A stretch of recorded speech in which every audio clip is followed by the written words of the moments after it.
ये जो पूरा जो वर्ल्ड है उसको मैनेज करने के लिए it's required the 6 eternal elements. Eternal का मतलब होता है परमानेंट, जिसका कभी नाश नहीं होता है। तो उसमें से फर्स्ट है चेतन तत्व, लाइव, कि जिसके माध्यम से फील करते हैं। ये फील नहीं करते हैं, करते हैं। हम $1 मिलियन तिजोरी में रख देंगे, तिजोरी को हैप्पीनेस आएगी? क्यों? पैसा तो उनके पास है, उनके मालिक को हैप्पीनेस फील होगी, हाँ $1 मिलियन है। तिजोरी को नहीं होगी, क्योंकि वो जड़ है ना। You understand me? तो चेतन होता है, चेतन। तो पहला तत्व है चेतन, जिसको हम सोल कहते हैं। वो भी परमानेंट है, टेम्पररी नहीं है। सेकंड, जड़ तत्व। ये सब बना, ये भी जड़ तत्व है, ये भी जड़ तत्व है। ये सभी दिखता है, ये सब जड़ तत्व है, समझे? अंदर चेतन है, ये क्या है? जड़ तत्व को ही जला सकते हैं, चेतन को नहीं जला सकते। जड़ तत्व की ही अवस्था होती है बिगिनिंग और एंड, चेतन का बिगिनिंग एंड नहीं होता है। ये आपको समझाने के लिए बोल रहा हूं। तो हर प्रकार की जो सिचुएशन हमको दिखती है वो सब जड़ तत्व का ही अलग अलग प्रकार का रूप है, आकार है, रंग है, वगैरह वगैरह। तो पहले चेतन तत्व, दूसरा जड़ तत्व, तीसरा है मोशन। इसको कहेंगे गति सहायक। हम चलते हैं, हाथ हिलाते हैं, ब्रीथ लेते हैं, ब्लड सर्कुलेशन होता है, डाइजेस्टिंग होता है, और कुछ भी मूवमेंट दिखती है बिकॉज ऑफ मोशन तत्व। तो तत्व परमानेंट है, अवस्था टेम्पररी है। कैसे काम करती है वो बाद में बताऊंगा। पहले मैं 6 तत्वों का डिस्क्राइब करता हूँ, तो वो किस प्रकार से हमारी लाइफ में काम करती है वो बाद में बताऊंगा। तो चौथा तत्व है, जैसे मोशन है ऐसे यहाँ स्टेबिलिटी है, स्थिति सहायक, यानी स्थिरता। हम बैठे हैं वो स्थिति सहायक है, चलेंगे तो गति सहायक। तो अगर एक ही तत्व होता है गति सहायक, तो आदमी चलेंगे चलता ही रहेगा, रुकेगा कैसे? तो गति सहायक भी चाहिए और स्थिति सहायक भी चाहिए। फिर पांचवा तत्व है टाइम।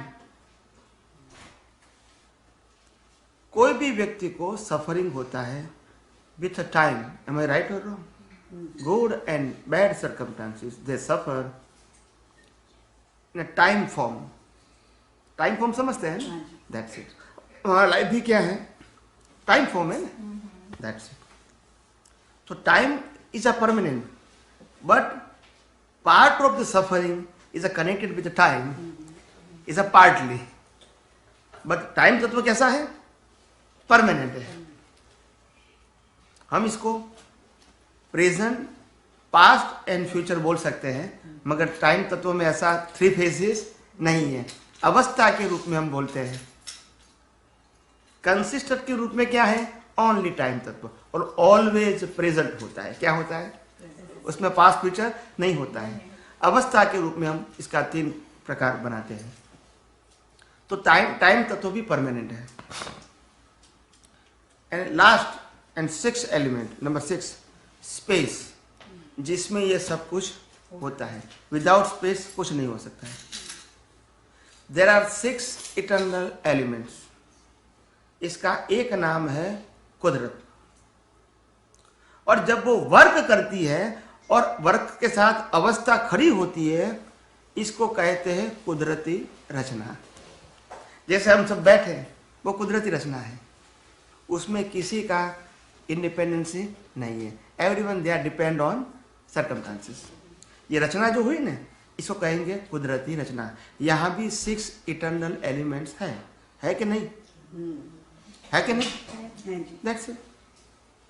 कोई भी अवस्था, ह्यूमन लाइफ की कोई भी अवस्था 6 इटर्नल तत्वों के अलावा हो सकती है?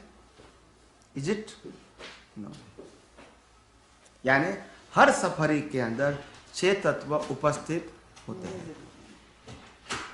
तो 6 तत्वों को कुदरत कहेंगे, और 6 तत्व जब अवस्था के रूप में होते हैं हमारे सफरिंग के लिए, तो उसको कहेंगे कुदरती रचना, created by the nature to, nature and created by nature. हम जब पैदा होते हैं, क्या हम चॉइस करते हैं? पेरेंट्स, ब्रदर एंड सिस्टर, हम चॉइस करते हैं? रहने का घर हम चॉइस करते हैं? पैदा होते ही जो रिलीजन मिलता है, क्या हम चॉइस करते हैं? Everything we got it written there. Then who decided? Who decided? Your karma decided. But who give you the result of your karma? Yeah, nature.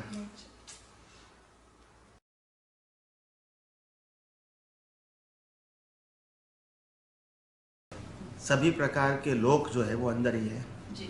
वो बात सही है, वो कॉज के फॉर्म में अंदर है, इफेक्ट के फॉर्म में बाहर है। क्या बताया?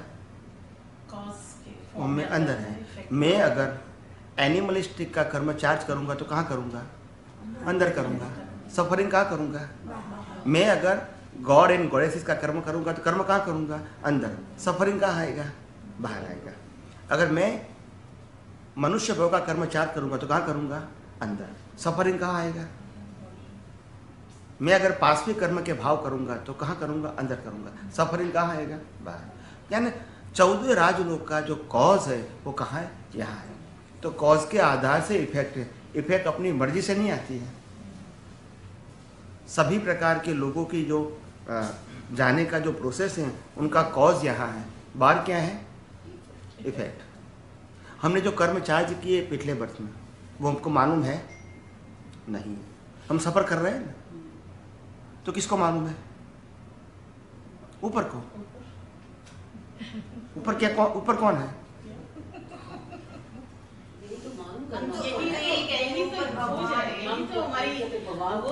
मैं वही या मैं समझाऊंगा। आप समझो कि अगर शॉप के अंदर 5 एम्प्लॉई है, क्या इसको संभालना आसान है? बिल्कुल भी नहीं। क्या स्कूल के अंदर 50 स्टूडेंट है, इसको संभालना आसान है? मुझसे बेहतर कोई नहीं जानता। तो ये भगवान को सभी को मेहनत करना, इतना सारा लेबर होता है। Is the biggest sufferer I think. Am I right और रॉन्ग? अगर हम भगवान को मानेंगे ही manage the whole world, it means is the biggest sufferer. नहीं समझ में आया? इतना बड़ा डेटाबेस संभालना भी इज नॉट इजी। इतना डेटाबेस है। ये 5 व्यक्तियों को, एम्प्लॉय को संभालना ये भी आसान नहीं है। 50 स्टूडेंट को मैनेज करना सिर्फ एजुकेशन के फॉर्म में वो भी आसान नहीं है। तो पूरे वर्ल्ड के क्रीचर्स को मैनेज करना कैसे होगा? It's a biggest labour. उससे ज्यादा लेबर किसको हो सकता है? तो क्या भगवान कोई मजूर है? Is a labour? Think about. हम बोल तो देते हैं ऊपर, मगर आपको सोचना तो चाहिए कि क्या हमारे से भगवान के पास शक्ति ज्यादा होगी या कम होगी? क्या हम जिस प्रकार से पनिशमेंट भुगत रहे, क्या उसी प्रकार की पनिशमेंट उसको होगी? तो भगवान कैसे कहेंगे इसको? तो ये करेक्ट नहीं है। मगर हमको जब उसका उत्तर नहीं मिला तो हमने टाइटल दे दिया गॉड, सुपर पावर। जब कोई आंसर नहीं तो क्या करोगे? You put up the God. But fact क्या है वो मैं बता रहा हूं। भगवान हमारे अंदर है। भगवान तो अंदर है, मैनेज कौन करता है? That is the question mark. मैं अभी ये बताना चाहता हूं कि ये पूरे जन्म से मौत तक का जो पूरा मैनेजमेंट है, each and every creature they are suffer in his life, तो उसका मैनेजमेंट कौन कर रहा है? एंड स्टेप बाय स्टेप हमको सफरिंग मिलता है। आप समझे ना? तो ये काम किसका है? नहीं है। तपस्या करने से हमको कर्म काटने की अनुकूलता मिलती है, अगर उसका उपयोग करो तो। जैसे उदाहरण दूं तो बात आपको समझ में आएगी, उसके पहले नहीं आएगी। जैसे आज आपने उपवास कर दिया, अभी न खाना है न पीना है, नींद तो आएगी नहीं, पेट बिल्कुल खाली है, अभी क्या करोगे? तो उपवास हुआ, अभी कोई खाना पीना है नहीं, नींद तो आएगी नहीं, और कोई बाहर का काम करते नहीं है, सही इतना पावरफुल नहीं होता है, तो उस समय क्या करेंगे? जीवन में अभी तक परिवार में, कुटुंब में, समाज में जो व्यक्तियों के साथ जो व्यवहार किए, उसमें हमारे मन वचन काया से किसी को दुख हो गया है, तो वो सभी व्यवहारों को देखकर और सभी गलतियों को देखकर इनको स्वीकार करना, उनके लिए क्षमा मांगना और बार बार ऐसी गलतियां न करने का निश्चय करना। ये अगर पुरुषार्थ करना चाहते हैं तो कर सकते हैं, नहीं चाहते तो नहीं कर सकते हैं, मगर आपको समय मिलता है। अभी उपयोग वो तो आपके ऊपर आधार है। तो बिना तपस्या भी कर सकते हैं, बिना तपस्या कर सकते हैं, मगर मर्यादा आ जाती है ना।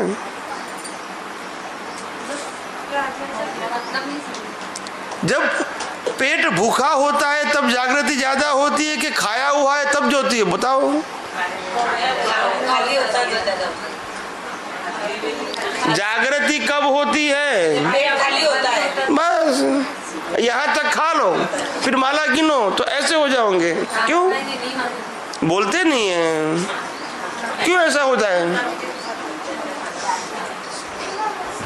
नहीं होता है।